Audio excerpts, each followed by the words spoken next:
Assalamu алейкум рахматуллахи ва баракатух. Құрметті бауырлар, құрметті жамағат.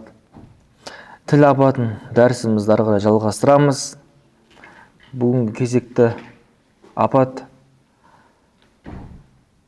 сухрия, масқаралау, мазақ қылу, абыройын төгу, келемеждеу, кемсіту, адамдардың алдында айыбын ашу. Сол жайындағы тақырып қой. Бұл харам, бұл үлкен күнә, мұсылманға зиян келтіру үлкен күнә болады.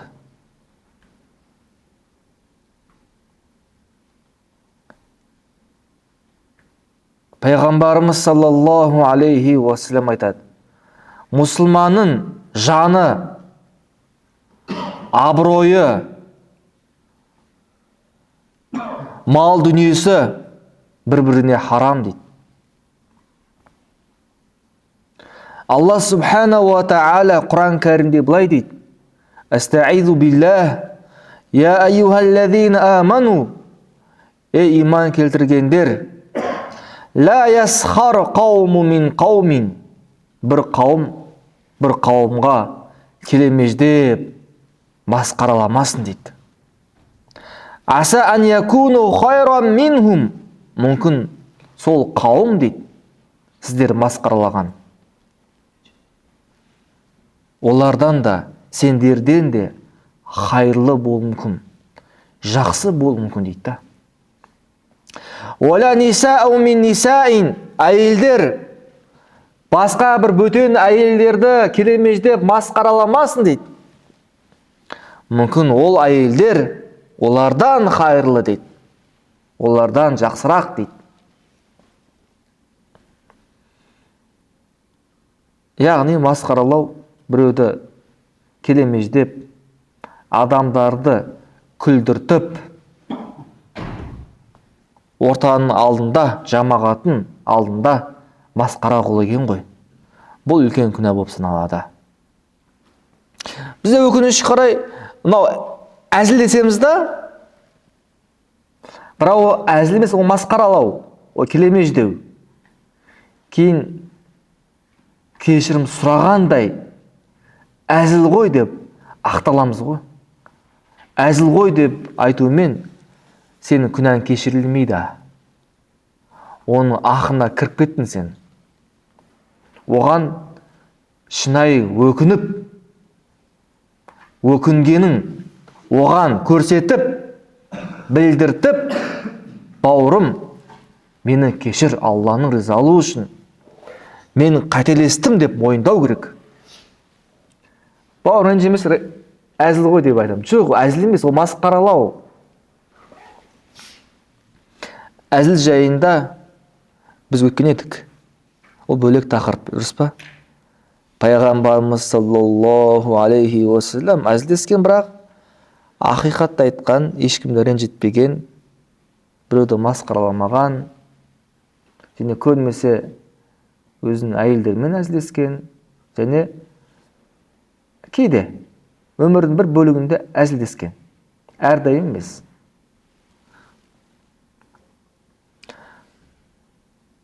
Хадис жетеді, адамдарды масқаралайды ғой, келемеждеп, сол жайында. Қиямет күні оларға жәннаттың есігі ашылады екен. Шақырылады екен, кел деп, жәннатқа кір деп. Анау мәз болып, құтылдым ғой, болды, жәннатқа кіретін болдым ғой деп жақындаған уақытта жәннаттың қақпалары жабылады екен. Тағы да шақырады екен, кел деп, жәннаттың қақпасына кір, жәннатқа кір деп айтады екен. Ол уайым қайғының үстінде міне құтылдым ғой азаптан, жәннатқа кіремін ғой деген уақытта, жәннаттың қақпаларына жақындаған уақытта тағы да жабылады екен. Міне осылай азапталады екен, бауырлар. Муаз ибн Джабалдан жететін риуаятта: Мән айяра ахаху би замбин қад таба минху лам ямут хатта я'малаху. Кімде-кім бір бауырыңды бір айыппен айыптаса, бірақ ол бауыр одан тәубе етті. Сен бір бауырыңды айыптадың, артынан сөз тасыдың, жамандадың, бірақ ол бауыр сол уақытта, сол түнде тәубе етті. Алладан кешірім сұрады. Бірақ сен көрмедің ғой. Сендегі жаман ой ғой жай ғана. Өзі тәубе еткен айып нұқсандармен оны айыптайтын болса, сол айыптаған нәрсемен сол кемшілікті жасамайынша өлмейді дейді. Өлмейді дейді ағайындар. Алла хидаят берсін деген ағайындар. Жалпы бұл мұсылманды масқаралау үлкен күнә болады. Енді бір кісі өзі әдейі адамдарды күлдіртсе, және біреуге зиян жеткізбей, біреуге зиян жеткізбей, өзін қылықтарымен, түсінді ма? Анау циркте болады ғой, циркаштар ше, өздері қимыл жасайды, адамдарды күлдіртсе, сол арқылы, түсінді ма? Бұл масқараға кірмейді. Біз оларға күлеміз ғой. Олар сонда қалап тұр. Сіздердің күлгеніңізді қалап тұр да, ол ше. Түсінді ма? Ол масқараға кірмейді. Масқаралауға. Түсінді ма? Алла. Жалпы бұл ағайында жаман қасиеттерінің бірі. Имам Ғазали рахимахулла дейді, бұл жыртқыштық, хайуандық мінез дейді адамда болады. Жыртқыштық мінез болады ше. Біреуді айыптайды, біреуді келемеждейді, біреудің кемшілігін айтады, түсінді ма? Ол жаман мінездердің бірі. Одан құтылу керек. Кейінгі апаттардың бірі біреудің сырын ашып жаю ғой. Біреу сенің досың деп, родной, бауырым, осындай мәселе бар еді деп ше, сырды айтады. Сен мәз болып, оны басқа біреуге айтасың. Оказывается, осындай екен ғой деп. Негізі осындай екен ғой деп біреудің сырын жаясың. Бауырлар, бұл үлкен күнәлардың бірі болады. Өйткені бұл аманат, сыр деген аманат. Ал аманатқа қиянат қылу ол күнәлардың бірі болады. Пайғамбарымыз саллаллаху алейхи уассалам былай дейді: «Иза хаддаса ар-раджулу хадиса, сумма илтафата, фахия аманатун» дейді. Егер бір кісі саған бір әңгіме айтса, кейін сол кісі бұрылып кетіп қалатын болса, сол сөз аманат болып қалады. Хасан Басри былай айтады: «Инна минал хиянати ан тухаддиса бисирри ахика». Бауырының сырын басқаларға жаю дейді. Бұл қиянатқа кіреді дейді. Қиянатқа кіреді дейді ағайындар. Сол үшін бұл жерде бауырлар, егерде сырды ашу сол адамға зиян беретін болса, бұл күнә болады. Ал зиян бермейтін болса, біреудің сырын айтып, бірақ оған зиян бермейді. Оған зиян жоқ. Бұл да ағайындар әдепсіз болады дейді. Түсінді ма? Бұл әдепсіз болады. Сол үшін сұрау керек. Бауырым, осыны мұқтаждығын сен маған айттың, басқаларға айтсам бола ма? Рұқсат па? Деп сұрау керек ағайындар. Түсінікті ма? Келесі тақырып тағы да өтірік уәде беру ғой. Өтірік уәде береді. Бол, деймі бізде? Бізде қарағына сөз бар ғой, қандай? Бол дейді. Бол дейді, сонымен жоқ ол ше. Оны таппайсың ғой. Алла хидаят берсін бізге. Жалпы адам нәпсі уәде бергіші. Бір нәрсе уәде бере салады. Бірақ кейде ол нәпсі сол уәдені орындауға шамасы жетпейді.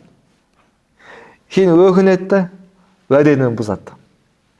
Бұл уәдені бұзу екі жүздің белгілерінің бірі. Сондай ма? Нафық. Екі жүздіктің белгілерінің бірі дейді. Аллах Субхана ва Та'аля Құран кәрімде былай дейді.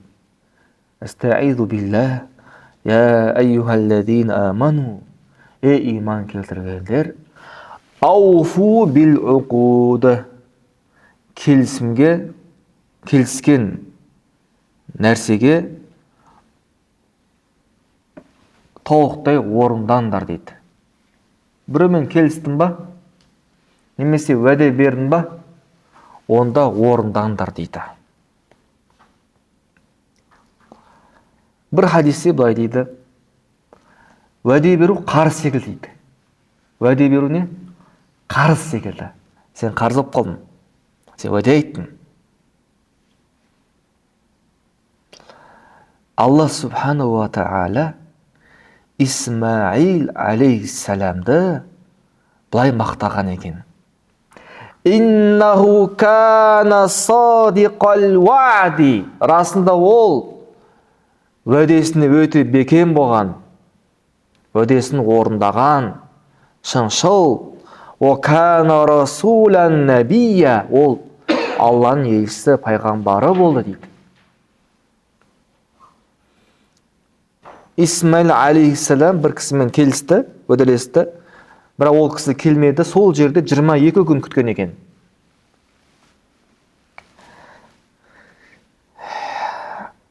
Абдулла ибн Амри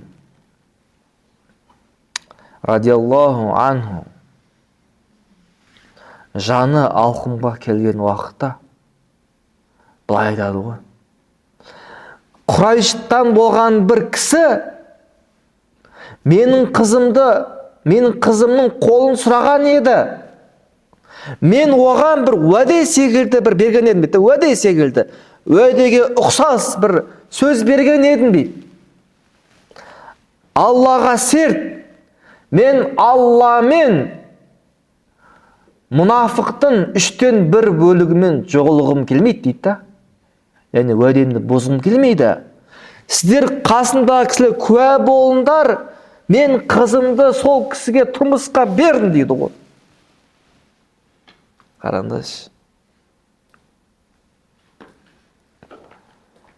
Абдулла ибн Абу Хамса айтады. Мен пайғамбарымызбен бір уәделестім дейді, бір жерге келуге. Сөйтіп ұмытып кеттім дейді. Пайғамбарымыз саллаллаху алейхи уассалам сол жерде 3 күн мені күткен екен дейді. 3 күннен келген уақытында, пәленше, мені қинап қойдың ғой, 3 күннен бері сені осы жерде күтіп отырмын ғой деп пайғамбарымыз саллаллаху алейхи уассалам айтқан екен ағайындар. Бір үлкен ғұламадан сұраған екен, Ибрахим деген ғұламадан. Бір кісімен уәделессе, кейін ол кісі келмей қойса, қанша күту керек дейді. Келесі намаз уақыт кіргенше дейді. Бір уақыт телефон болмаған ғой. Қазір біз не бар? WhatsApp бар, телефон, андайсың ғой, неге келмейсің, мұнафық деп жауап айтамыз ғой біз, сен уәдеге тұрмайсың, мен күтіп тұрғанымда 5 минут болды деп айтасың. 5 минутты 1 сағат деп айтасың тағы ше. Сен 1 сағат кешіп келдің деп. Қарасы 5 минут кешіп келген. Алла хидаят берсін ағайындар.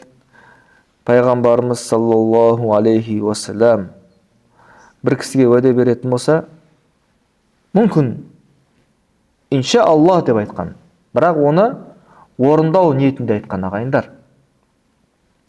Имам Ғазали рахималла былай айтады: егерде сен біреуге инша Аллах деп айттың ба, сол инша Аллах сөзін артында уәдені орындау ниетпен айтатын болсан, жақсы.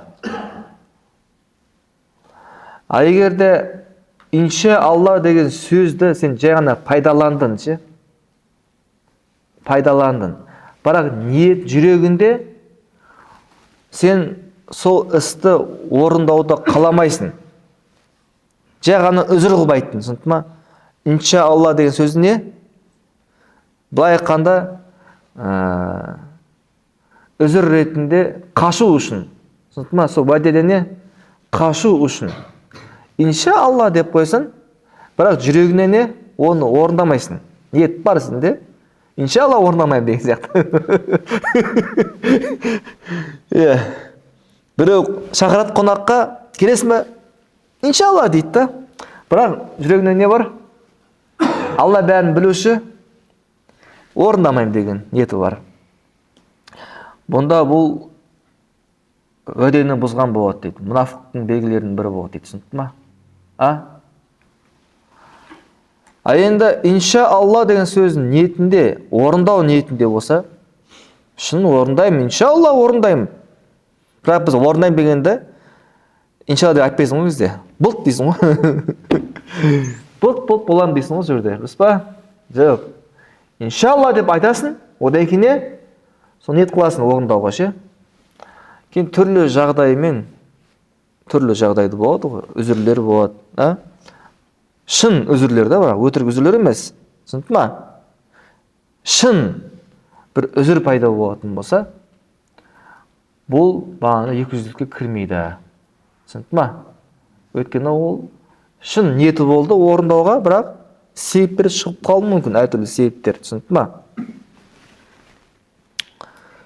Аллах. Пайғамбарымыз саллаллаху алейхи уассалам айтады: «Фәләthun мән күнна фихи фахуа мұнафиқун» дейді. Күннің бойында 3 қасиет жиналса, ол мұнафиқ дейді. «Ва ин сама ва салла», тіпті ауыз бекітсін, намаз оқытсын дейді. Намаз оқыса да. Сөйлесе, «Иза хаддаса кәзиба», сөйлесе өтірік айтады. «Иза ваада ахлафа», уәде берсе уәдесін бұзады. «Ва иза тумина хана», аманатқа бір зат берілсе, оған қиянат қылады дейді. Абдулла ибн Амрин радиаллаху анху мана жететін хадисте, кімнің бойында 4 қасиет жиналатын болса, бұл нағыз мұнафық болады дейді. Ал кімнің бойында 1 қасиет жиналатын болса, бойында мұнафықтың белгілері болады дейді. Біріншісі, сөйлесе өтірік айтады, уәде берсе уәдесін орындамайды, біреумен келіссе келісімді бұзады, біреумен тартысса шектен шығады.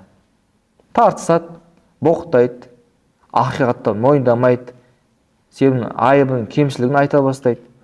Яғни шектен шығады, түсінді ма? Алла. Сонда бауырлар, бір уәде бердім ба? Егерде уәде бергеннен кейін түрлі себептер шығатын болса, үзірлер пайда болатын болса, оны орындай алмасан, ол мұнафықтың белгілеріне кірмейді. Бірақ сыртқы бейнесі көріну, сыртқы да бейнесінде не? Мұнафықтың белгілері көріну. Сыртқы дене, сырттай, түсінді ма? Бірақ Алланың алдына сен мұнафық болмайсың да. Бірақ барынша тіпті сыртқы бейнеден де одан жаман қасиеттен, жаман сипаттан сақтану керек дейді ағайындар. Түсінді ма? Барынша орындау керек.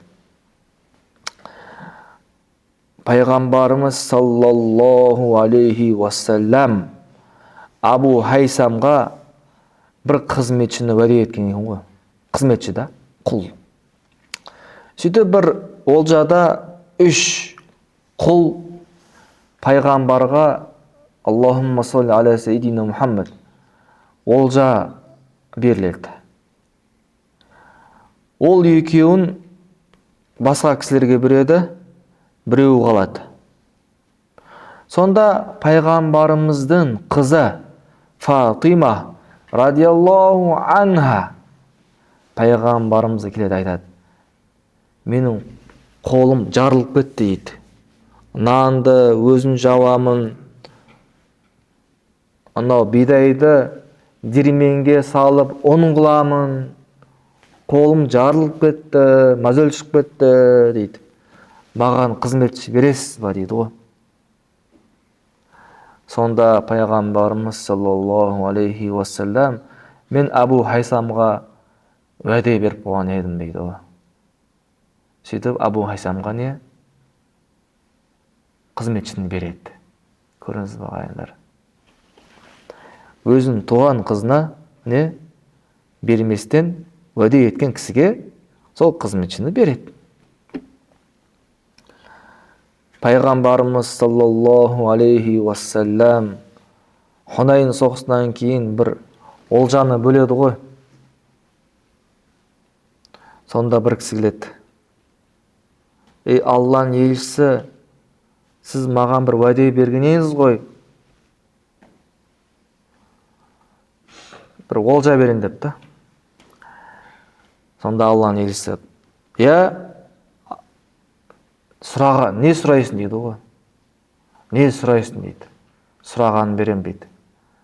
Мен 80 қой мен және сол қойды бағатын кісіні сұрайым дейді ғой. Түсінді ма? Сонда Алланың елшісі: сен сұраған осы ма? Сұраған жеңіл нәрсе екен дейді. Муса алейхиссалам заманында бір әйел одан да ауыр нәрсе сұраған екен. Бір үлкен қарт әйел Муса алейхиссалам алдында бір уәде болған. Сөйтіп былай сұраған екен: менің жастық шағымды қайтар және жәннатта сенен бірге болайын деп сұраған екен да. Сонда басқа сахабалар 80 қой сұрған ғой. Және қойды бағушы банды. Бұл қандай сараң адам деп айтқан екен да. Осыны сұрай ма деп ше. Және жәннатты сұрамай ма деген да. Жәннатты, Алланың елшісімен бірге болуды.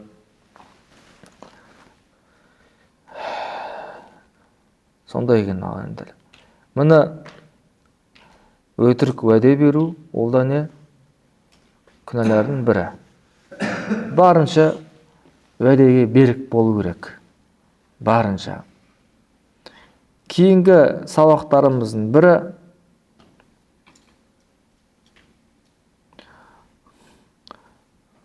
жалған сөз сөйлеу жайында. Жалған сөз сөйлеу. Бұны кейінгі дәріске қалдырайық. Субханак Аллахумма бихамдика ашһаду ан ла илаха иллаллах. Настағфирука ва натубу илейк.